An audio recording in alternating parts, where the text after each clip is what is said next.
Good morning, Chem 20s. Our lesson today is going to be on limiting and excess reagents. Consider the single replacement reaction below of a copper wire being deposited into a beaker of silver nitrate solution. We can see the reaction with the reactants in the first picture, and then we can see the products in the second picture. My question to you is, when this reaction is finished, what is in the reaction? What is in this beaker? By looking at the picture, we can see that silver for sure has been formed. We can also see that there's some leftover copper reactant in here as well. We can see that the solution has turned blue, and that would be the copper 2 nitrate solution with a little bit of water, of course. But we can't quite tell if all the silver nitrate has been used because it's colorless. So does it just blend in there with the water, or is it completely consumed in this reaction?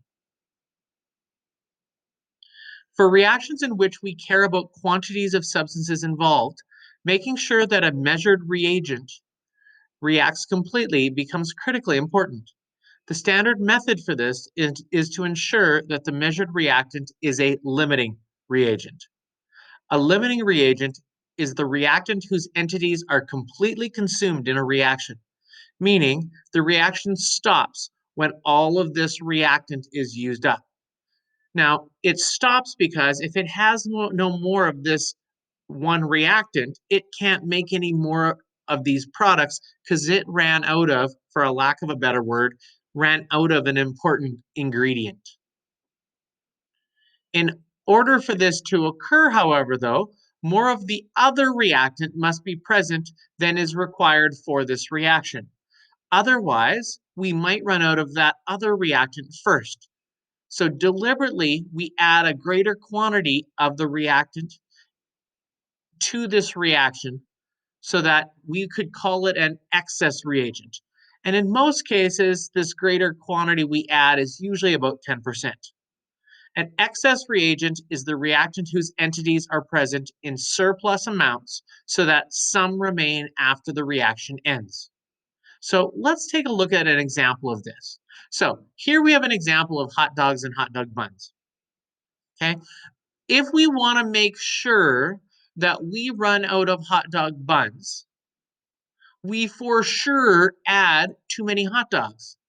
So if we take a look here, we have 5 hot dogs and we have only 4 buns. So in this scenario, we know that since there's only one hot dog that goes in one bun, we are going to run out of buns first. Because for sure we're going to run out of the buns first, those are going to be considered our limiting reagent. It's going to stop my reaction from going forward.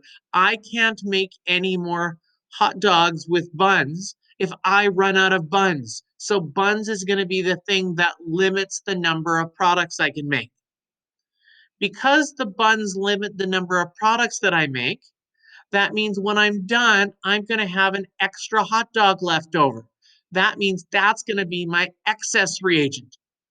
That hot dog that never got a bun, which means it never got to react and make a full hot dog, it's my excess reagent.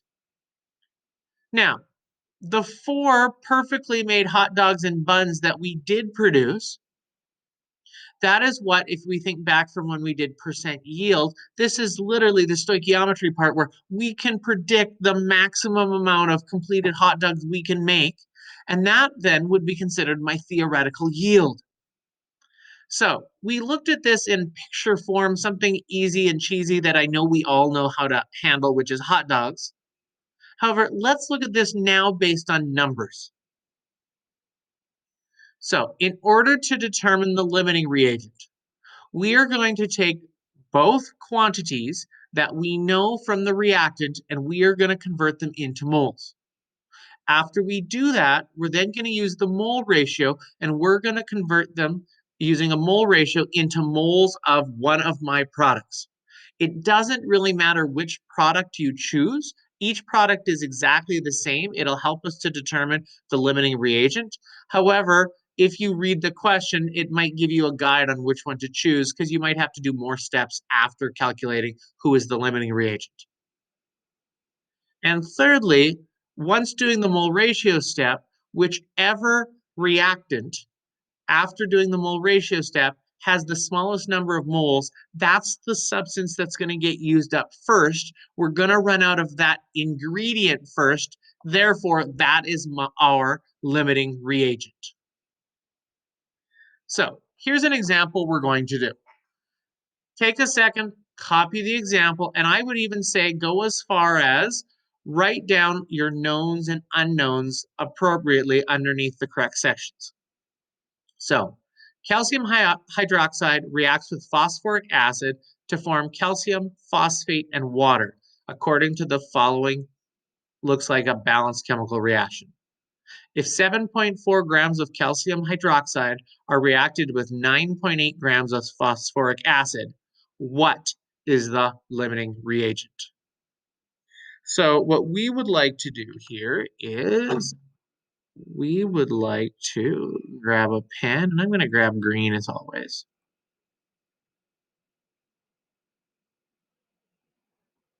And since they already gave us the balanced chemical reaction, let's just write down our knowns and unknowns under the appropriate spots. So I don't have room here, so I'm going to write it down here. I'm also going to expand our piece of paper to give us a little bit more room.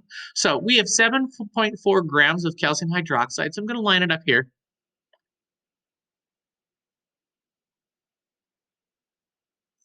We also have 9.8 grams of phosphoric acid. The moment we have a mass, we should go by now and figure out that we have to calculate the molar mass. So we're going to need both the molar masses of these two. So with my calculator, I'm going to add up calcium, which is 40.08, plus 2 times 16 for the oxygen, plus 2 times 1.01 for the hydrogen. And my molar mass turns out to be 74.10 grams per mole for calcium hydroxide. Since I'm got some time right now, we're going to also figure out phosphoric acid. So we have 3 times 1.01 for the hydrogen, plus phosphorus is 30.97, plus we have 4 times 16 for the oxygen, and my molar mass works out to a perfect 98.00 grams per mole. Now, following our steps, step number 1 says calculate the moles of both of our reactants. We do not know at this stage which one of these substances we're going to run out of first. Which of one of these is our limiting reagent? So because of that, I can't just go do stoich right away. Let's pretend the question says find the mass of calcium phosphate. I can't just randomly choose one of these and go, oh, I'm going to use calcium hydroxide, find moles, do the mole ratio, find molar mass, calculate mass, get the answer. Because what if this is the substance, calcium hydroxide is the substance that we have excess of, and we would not ever have run out of it? How, I should have maybe have used phosphoric acid and found the moles, done the mole ratio, found the mass. But we can't tell by looking which one of these two ingredients we're going to run out of first. Is it calcium hydroxide or is it phosphoric acid? Therefore, I have to figure that out. And I have to figure out which one is going to be the thing, the limiting reagent that stops this reaction from making more calcium phosphate because I run out of it first. So first step is I'm going to find the moles of both of these. So to find the moles of Ca bracket OH bracket 2, it is mass over molar mass. So I'm going to take 7.4 grams, put it over top of 74.10 grams per mole. And my answer is, and it looks like I have 2 sig figs. Oh, it's a tough rounding one. 0.10 moles. Now, I can do the exact same thing, and what I tend to like to do is I put a squiggle down to keep my work Everything for calcium hydroxide is on this side of the line. Everything for phosphoric acid is on this side of the line. Now, eventually, my second step, if I can find the moles of this guy as well. It's just going to take him out of my calculator for a second. So I'll lose this number. So instead, I'm going to talk about it. Okay. Once I find the moles here, my second step is now pick a product and do a comparison mole ratio. So I am going to choose this product. And the reason I have to pick a product is right now I found the moles of calcium hydroxide and I will find the moles of phosphoric acid. I can't compare these values because they have different mole ratios. Therefore, I have to choose a substance, and we're going to choose calcium phosphate, just random. They both will work. They will both determine the same limiting reagent. So we're going to choose this one, and we're going to do a mole ratio. So when we've done both of these, whichever one is in the smallest quantity, we know for a fact is the thing that's going to stop our reaction. So I'm going to do the mole ratio now just because this full calculator number is in my calculator. So I'm now going to find the moles of Ca3 bracket PO4 bracket 2 by taking 0.10 moles, timesing by my unknown, which is 1 mole, over my known, which is 3 moles.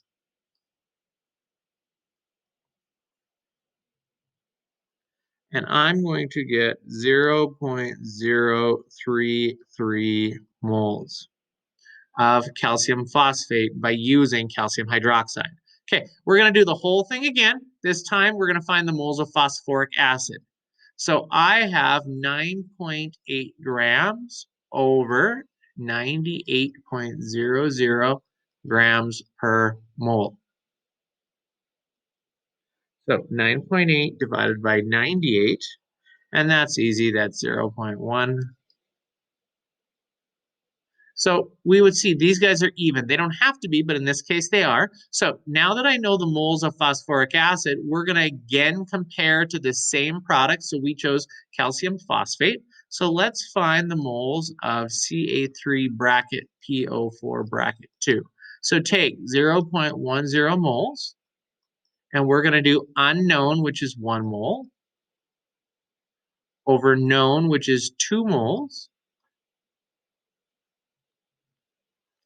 And my answer turns out to be 0.050 moles.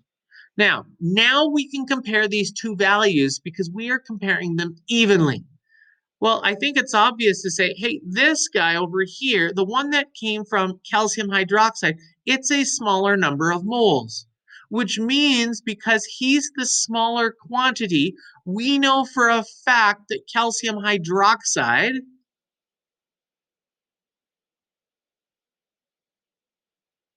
is the limiting reagent. This is the substance. When I mix these together, because this is in the smallest quantity, it's going to get used up first. So all of it's going to be used up. So we're going to run out of calcium hydroxide, which means we will not be able to, once we run out of calcium hydroxide, we will not be able to produce more calcium phosphate or water in this case. Now, if that means that calcium hydroxide is the limiting reagent, then the reagent we have extra of, the H3PO4, is the excess reagent. It's the one when we're done, we're going to have extra phosphoric acid floating around in this beaker. Okay, now, since we are out of room, what I want to do is I want to find the mass of calcium phosphate. So I would like to locate this guy. Now, again, we can look up the molar mass. So molar mass is going to be 3 times 40.08 plus 2 times, and phosphorus is 30.97 plus 8 times 16. My molar mass is 310.18 grams per mole. Now, We have already said this guy right here, he is my limiting reagent. And so if I look back, we know that the value of calcium phosphate when I follow the limiting reagent is 0.033 moles. So I already know that the moles here is 0.033 moles. So when I go to find the mass of Ca3 bracket PO4 bracket 2, and that is actually why I chose to do the mole ratio for calcium phosphate rather than water, is because I knew there was a second part to this question. I could have used it to figure out water, but then I'd have to go all the way back to calcium hydroxide to do the mole ratio to get where we're trying to go. So I already read ahead. I knew the question I was going to ask. So we have already found the mole ratio of calcium phosphate, and I could just write it in. Now, what I want to make sure is that you don't use 0.033. You want to use the full calculator number. So luckily for me, I had already saved that number. So it's actually 0.03328834491. So I'm going to write down the shortened form, but it's still fully in my calculator. I'm going to multiply by 310.18 grams per mole.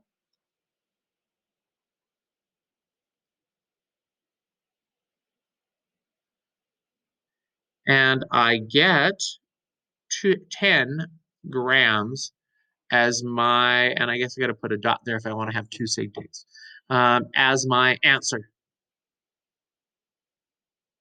Now, the question is always, Mr. Camp, how do you give marks for something like this? Because it looks like there's a lot of work. So if we go back a page, you don't get a mark for the balanced chemical reaction because they gave that to you in this example. However, you would get marked for calculating moles of calcium hydroxide. You would get a mark for calculating the moles of calcium phosphate by doing a mole ratio. You would get a mark for going back and now finding the moles of phosphoric acid. You'd get a fourth mark for doing another mole ratio and getting the moles of calcium phosphate so we can determine who is the limiting reagent. You would get a fifth mark for answering the question. And you'd lastly get a sixth mark for having units everywhere, including having 2 sig digs on your final answer, 2 sig digs on every single math step. So this question would be out of 6, could be out of 7 if we had a balanced chemical reaction that you had to create for yourself.